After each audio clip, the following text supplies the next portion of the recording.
Goldman Sachs is back in the news today. They have released some numbers that paint a very eerie picture for the US economy. And yes, before you ask, this is the same Goldman Sachs that had to pay over $10 billion for their actions during the 2008 financial crisis. Welcome back to the channel. Tune in or ghost out. This was some BS to wake up to, and it's not because of the report. We'll get into that shortly, but why is Goldman Sachs still able to operate on US land? They defrauded investors during the 2008 financial crisis, and all they had to do was pay back some money after they received a bailout. But before I go off on a tangent on that, let's look at what their report said. They are reporting that in the month of October, we saw 50,000 jobs lost from the economy, making this the largest decline since 2020. And while we're not getting information directly from the government because of the shutdown, this 50,000 jobs lost number really isn't surprising if you've been keeping up with the numbers that have come out prior. Even from the latest reports from September, ADP said that we lost 32,000 jobs, so this is kind of on par for the course that we were heading in. Also, more reports of concern are coming out from Challenger as well. Just bite the pillow and take it, bro. This is not good. Challenger is reporting that in the month of October, we saw 153,000 job cuts in the form of layoffs. To put this into perspective, this is a 175% increase from just this time last year, and it's a 183% increase from just September. Shaky ground doesn't even begin to explain where we're at right now. These job cuts and layoffs have hurt a multitude of industries, but mainly right now they're targeting technology because of AI's rollout. That doesn't mean the effects are not felt in retail or warehouse or just even the basic services you pay for. This is essentially a recession indicator. When there's less money to be given out, more people fire, more people lay off. This is expected during a recession. The issue that we have though is we're breaking all these milestones that are worse than 2008 and are painting a bleak picture for the future, but no one's coming out and saying that we're in a recession. So if this is just normal and we're seeing a good economy and there is no affordability crisis like the administration says, what is it then? Because by all measures, it's a recession. No one wants to call it that, but that's exactly what it is, especially when you have worrying signs like OpenAI saying that they're too big to fail and banking on a government bailout. And if this is not a recession, then whatever we're going to be hit with in a few months, maybe in a year's time, will be a depression. That is if you already don't have a severe case of it because of this economy currently. But for the time being, people are able to ignore all the cracks in the foundation because the stock market has been up. Funny thing is, because of the government shutdown, we're actually delaying a lot of troubling signs. I think I mentioned that we are not getting official reports from the BLS or other government agencies, so we are relying on companies like ADP and other people that have access to private payroll data to get this information. While ADP and these other companies aren't right 100% of the time, they still have a better track record than the BLS reports, which if you remember back in August, those reports were so bad that Trump actually fired the head of the BLS, and the bad report got revised later to be even worse than the report that was released. This whole game that we're playing is just a shit show. Everyone's been calling it affordability. Hell, I've even been calling it affordability, but really it's just job creation. You'll hear economists turn blue in the face trying to justify why this economy makes sense and why there's no bubbles and everything is going to be fine. It's all roses. But one of the principles you should always keep to heart is the KISS principle. Keep it simple, stupid. If an economy is not firing people, but also not hiring people, and then laying people off at record numbers, is this indicative of a growing economy? If Americans are having a hard time affording homes and the prices keep going up and people are complaining about private equity buying up all the land, is the answer a 50-year mortgage? Is bringing in 600,000 Chinese students to fill our colleges and go back to China and give our secrets away really America first? I know I'm not a Republican, I don't claim to be, but I've been keeping up with this little civil war going on with the right, and I hate to say it, but the establishment right, the Ben Shapiro's, everybody else, I really would appreciate if they actually fell. I saw the clip of Ben Shapiro recently saying that, hey, Americans, if you can't find a job here, then you should do what the Americans did and go out and find greener pastures somewhere else. If you're a young person and you can't afford to live here, then maybe you should not live here.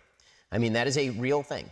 Yeah, I know that we've now grown up in a society that says that you deserve to live where you grew up, but the reality is that the history of America is almost literally the opposite of that. The history of America is you go to a place where there is opportunity. And if the opportunities are limited here and they're not changing, then you really should try to think about other places where you have better opportunities.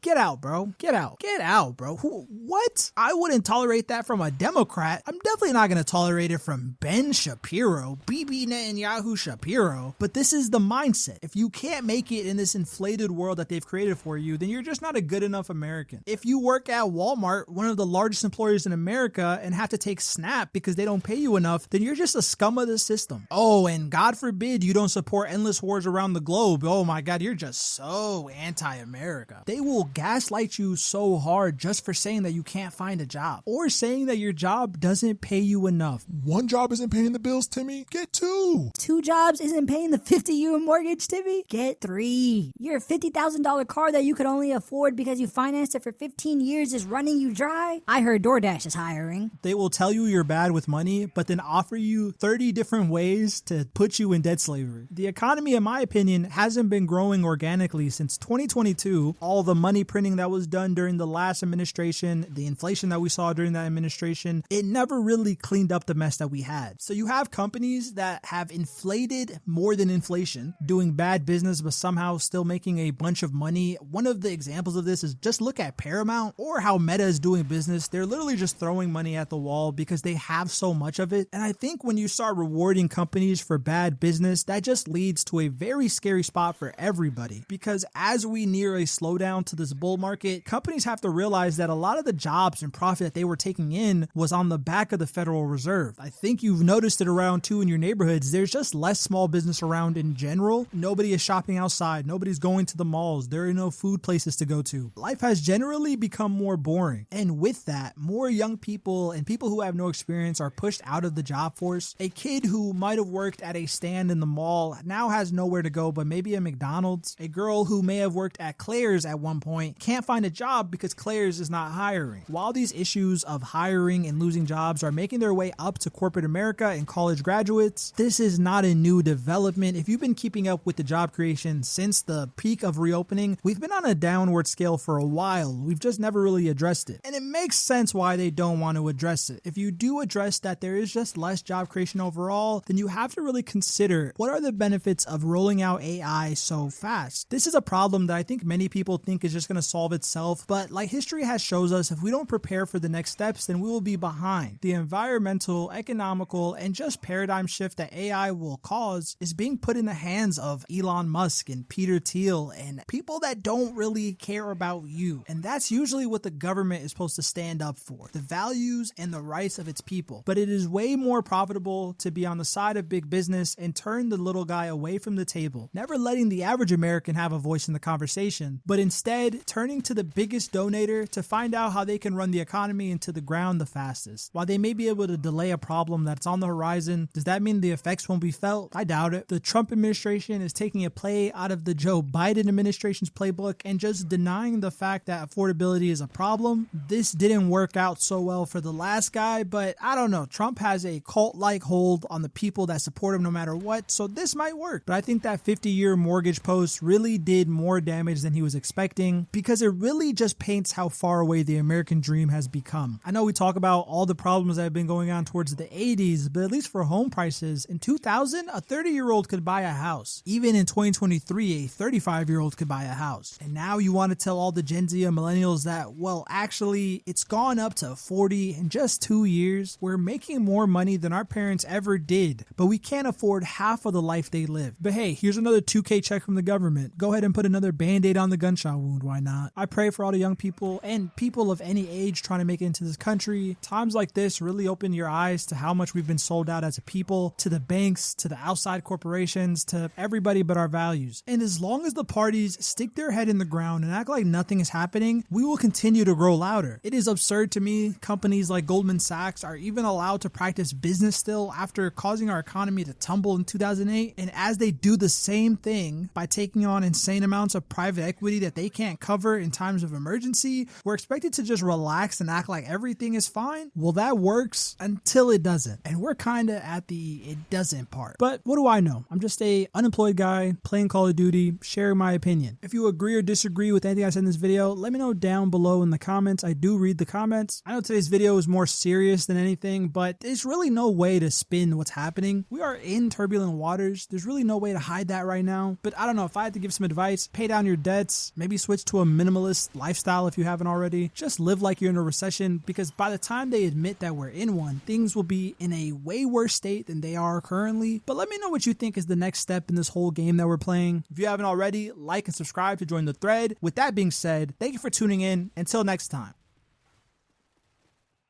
Transmission complete. Signal terminating. This is Ghost Thread, signing off.